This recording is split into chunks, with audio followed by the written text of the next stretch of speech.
Thank you for listening to this Reading the Bible Together podcast, available thanks to your support.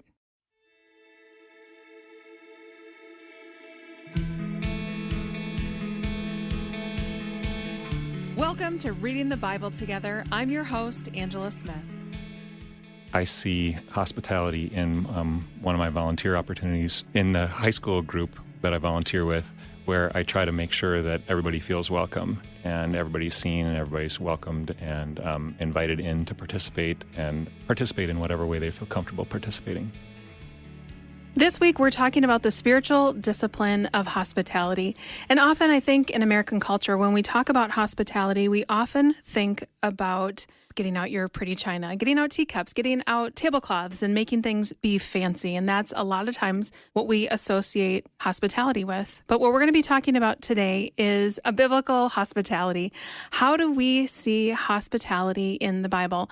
We're going to be talking about how Jesus offered hospitality, but then we also see it in the Old Testament too. It was part of Jewish custom, and some might even say Jewish law, to offer hospitality. This is an important conversation to me. Hospitality is something that I grew up with. My mom was in line with get out the fancy dishes, light the candles, have people over for a Tupperware party or a bridge club. And so I love offering hospitality and having people over. But what I've really appreciated is that over the years, as I've walked with Christ, I've learned that there's another kind of hospitality to be able to offer.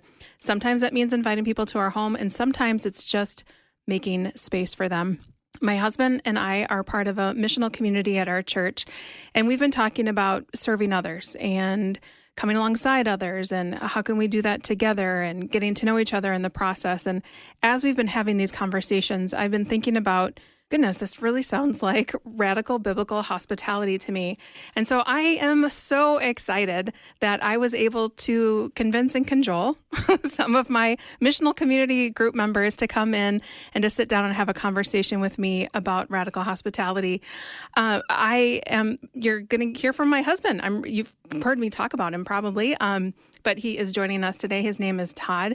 And what I appreciate about what Todd does is that he is married. He is an introvert married to an extrovert who likes to entertain and be hospitable. And this is an area that I've really seen him grow. And I love that the way that he just welcomes people into our home and makes space for them. And I'm so grateful that he's here. We also have Steve and Lisa Odemark. Steve is a philosophy professor, and so he's always asking the deeper question. He's always going to the root of something, which, in honesty, it sometimes makes me uncomfortable as a person that likes to run away from pain and make my feelings sometimes. But I always appreciate that he's going to the root of the matter and doing it in such a way that he also creates safe space for people to be able to share vulnerably. And Lisa Odemark is someone who is so disarming in who she is. She is able to welcome people in. She's such a great listener, and I've always appreciated spending time with her. We also have John and Amy Ottaviani.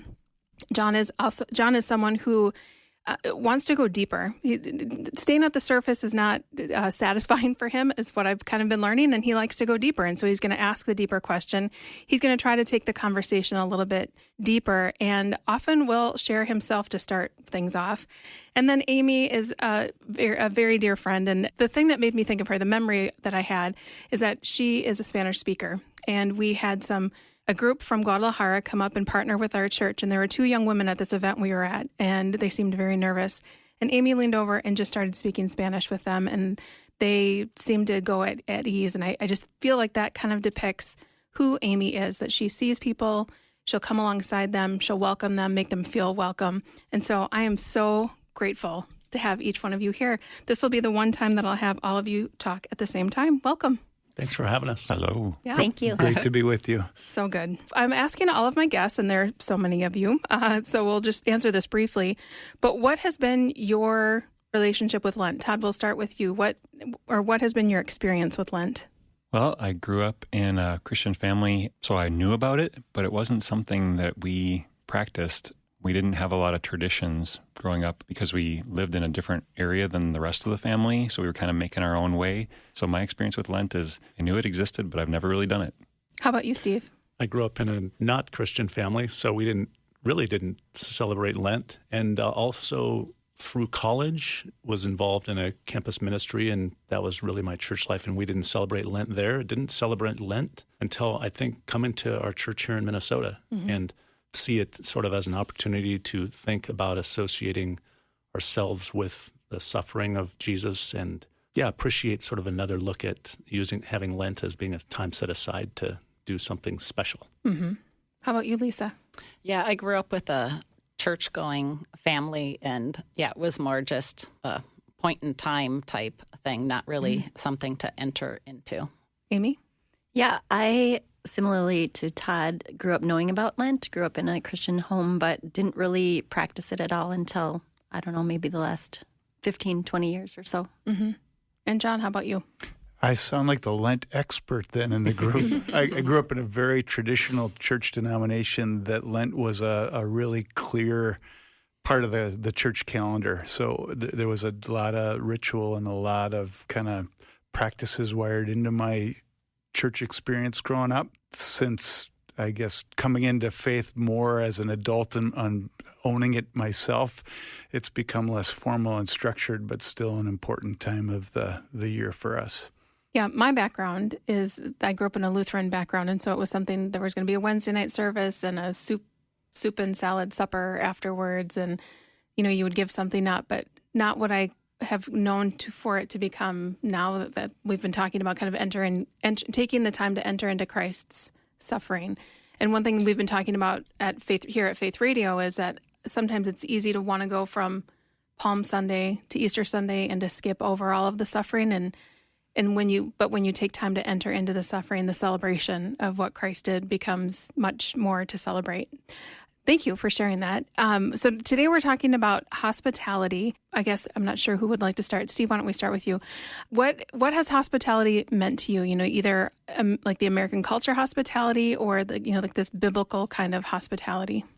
I guess I can just say how I think about hospitality in our house, and sort of interesting how you introduced us, that Lisa's the disarming one who creates a great environment, and then I go and I swoop in and try to ask a question that's uncomfortable. I guess I think... No, you just make me uncomfortable. I don't know that you make other people uncomfortable. Your questions are so good and so deep that sometimes it's like, I guess they're good, though. As I think about what I want when someone comes into our home is to feel like they can say and be what they are and want, and that they're made to feel comfortable. And sometimes I feel like maybe the reason I ask questions is I want people to be made to feel free to say what's really down in there, and that maybe that's not normally the kind of thing that would be volunteered. So I maybe will ask some questions that I guess I really want to know. I think of this person who's in our home.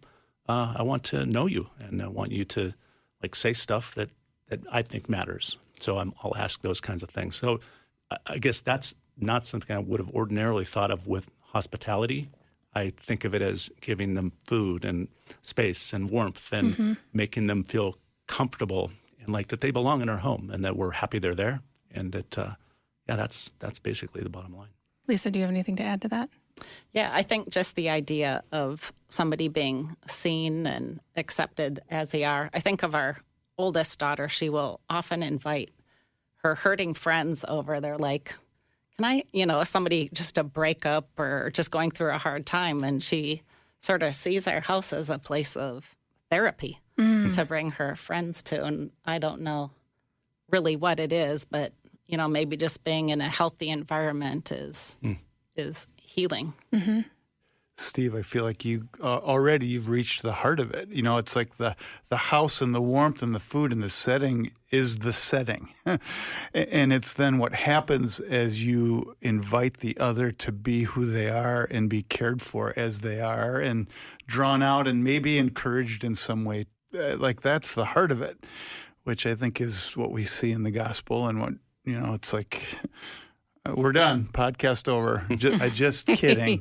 Just kidding. Edit that out. But I do some communications training at work now, and I was in outreach ministry for a couple of decades before my current role. And working with outreach, like loving Jesus' heart for folks who are outside of the faith.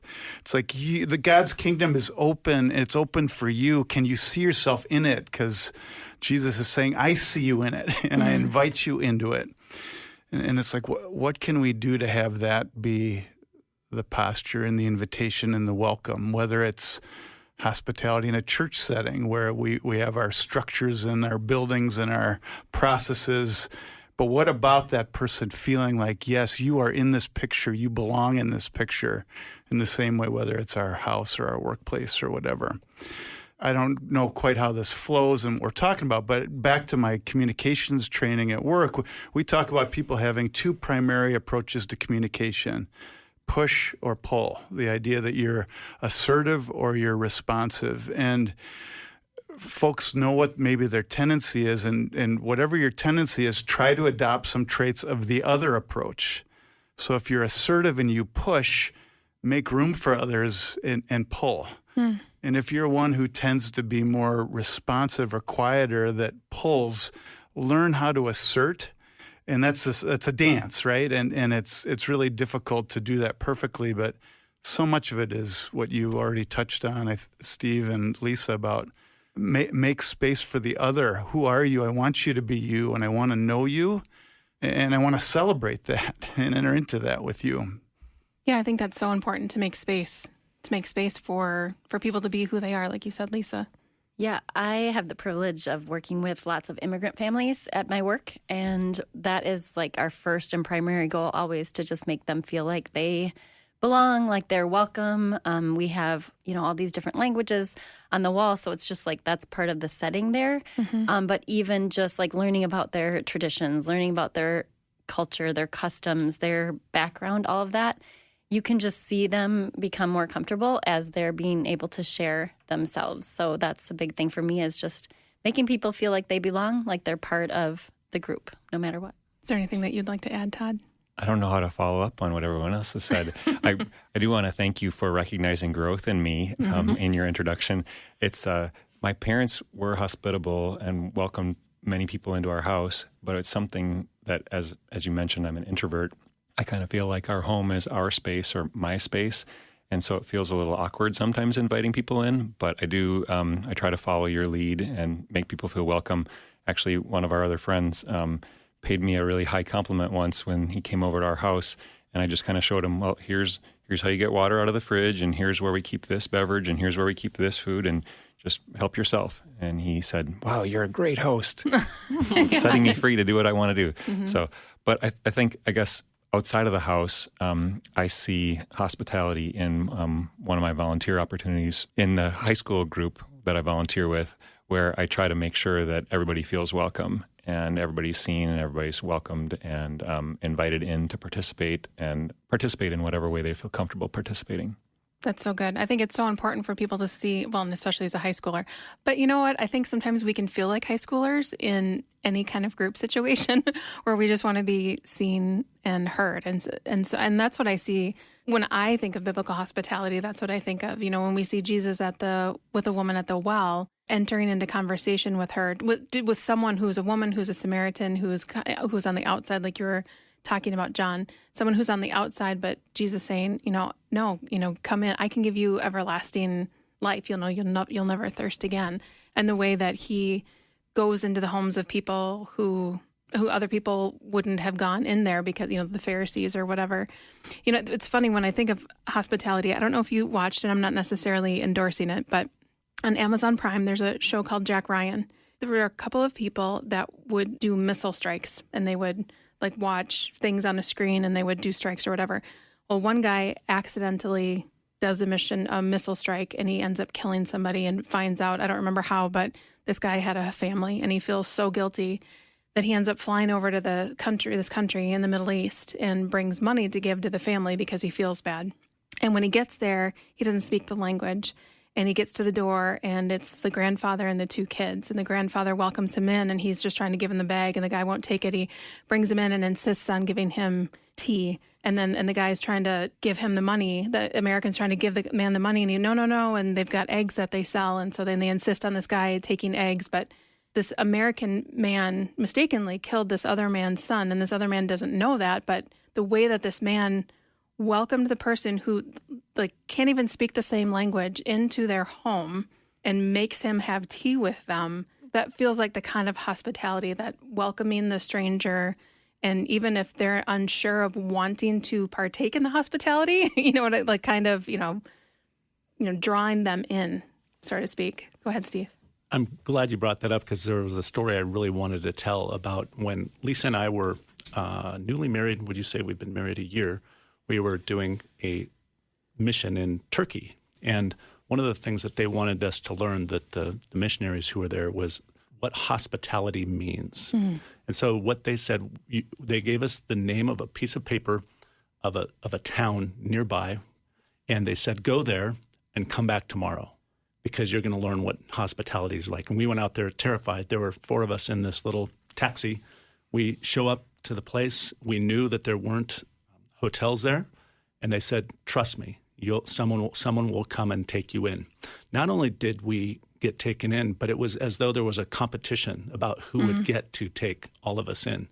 And sort of that sense of that they really did see. So these Muslims did not know anything about us other than that we were there and needed a place to stay. They took us in, fed us, and fed us, and fed us. And, we had a little bit of clearly a language barrier. But at the end, the next day, as we were getting ready to leave, I expressed sort of this sense of, boy, I wish there was a way I could repay you.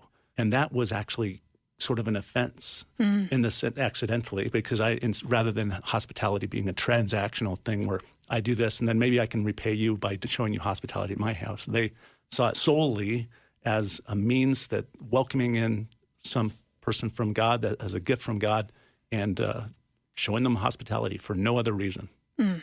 So not surprising that was displayed on the Jack Ryan thing. Mm-hmm. It's real. Yeah. I lived for a year in Mexico, and exactly the same. I mean, there was this little village that I used to teach English in there, and kind of on my weekends when I wasn't working, and I'd be walking down this little, muddy road, and they'd be like, Amy está aquí, Amy está aquí, Amy's here, and they would someone would want to buy the Coke for me, and I'm like, I don't need it, but they were like, they wanted to do that, and they'd bring you into their little house, and they were all about making you feel welcome. And I feel like other countries do that a lot better sometimes than we do here in the U.S. So what are some ways that you think that we can grow in this, steps that we can take toward, because, I'm speaking as someone, someone might be listening to this who's not Minnesotan and may not know about Minnesota culture, where you may have heard of Minnesota nice, which is, being pleasant to someone, but it's often joked, I will be pleasant with you, but don't ask to come into my home, because there seems to be kind of a block there of inviting people into your home. And I think it can feel vulnerable and can feel a little scary, but I think it's worth it. And I'm saying that as someone who's kind of been working to try to overcome that. But do you guys have any wisdom or advice to offer of if someone wanted to step toward having this kind of hospitality, what they could do? I feel kind of nudged just to kind of broaden the frame, not just to my home, but, back to my life thing. Mm-hmm. You talked about the woman at the well. I think about the hemorrhaging woman in Scripture. I think about Zacchaeus, too, and, this idea, I see you, mm-hmm.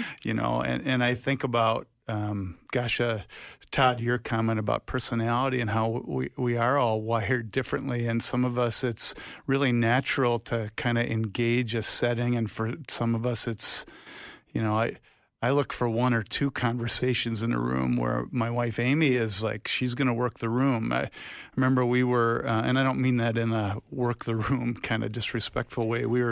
Our church was delivering Christmas gifts to a community in St. Paul. This is probably 12 years ago, something like that.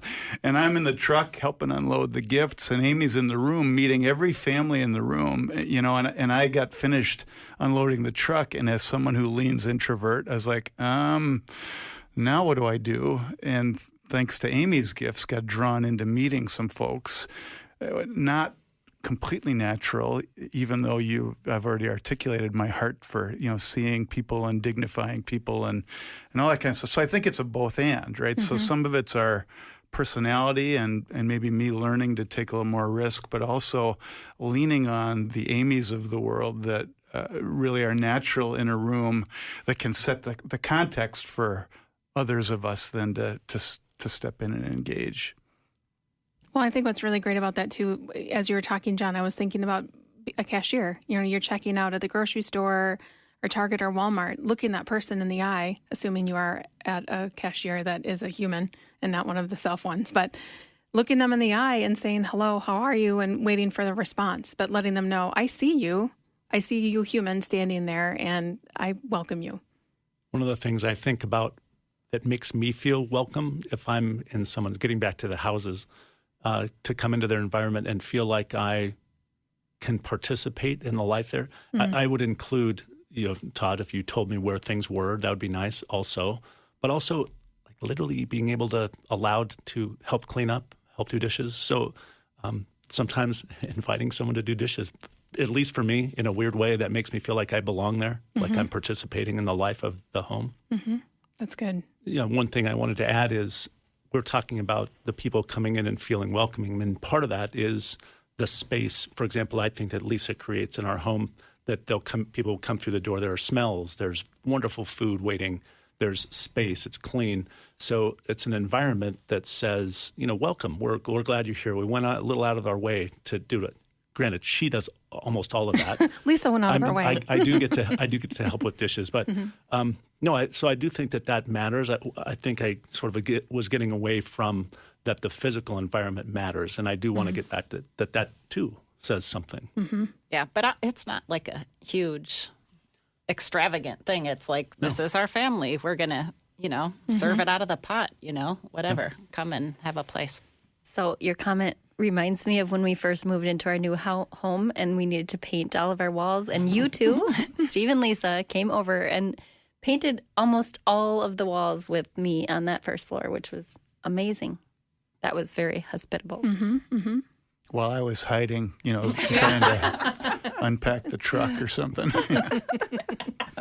Is there any last thing that you want to make sure that we talk about in hospitality?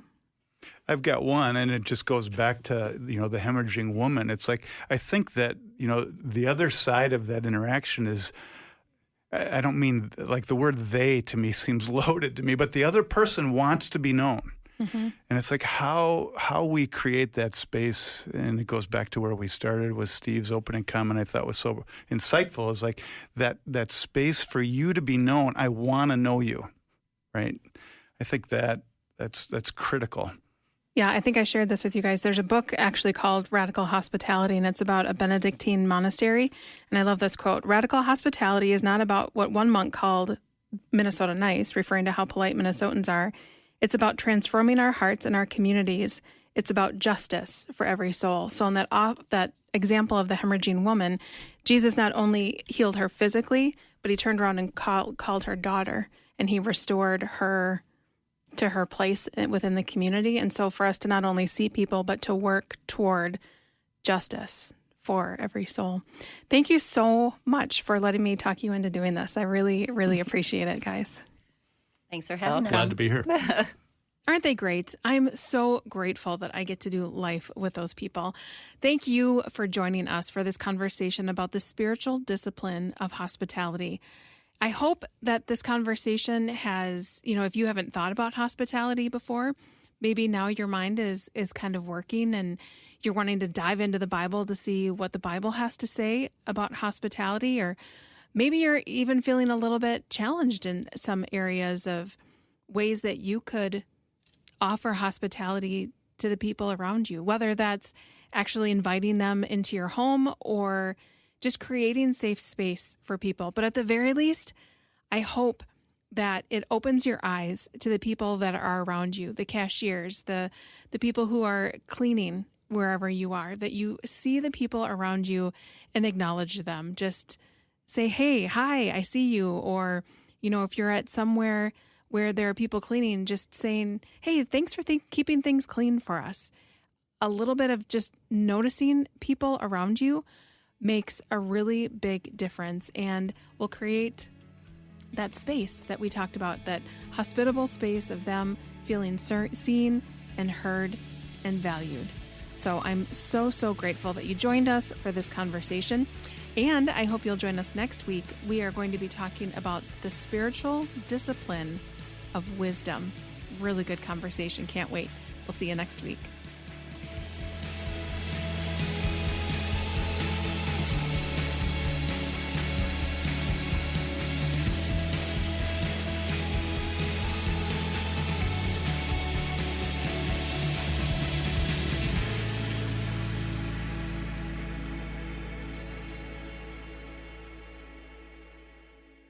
Thank you for listening to this conversation on reading the Bible together. These conversations are available because of your support.